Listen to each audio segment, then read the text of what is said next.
Voilà, donc ça m'a déçu. Yango yo na ti céleri et mbimba na feuille et tokana tout après. Voilà, continuité. Oyo ciboulette, céleri, biso kauka, tomate ya pelé, tomate ya linzanza. Na tina moto. Sala yango boye. Voilà, na kati déjà poivron na kati na boki feuille na boki mungo. Alors, vous la suite. Futa na yango na sangisi yango na mbila. Nga na zalaka na boaka kandambo na nido ba bi.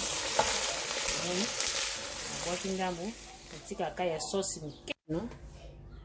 Céleri. Bien. Ai, ndendi kiki.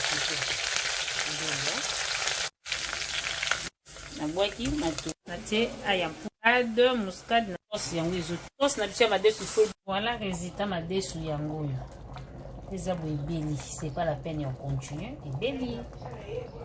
Na sepe na bino mingi. Boto wa commentaire botia na si ou expliquer ngai. Na sali bien ou pas.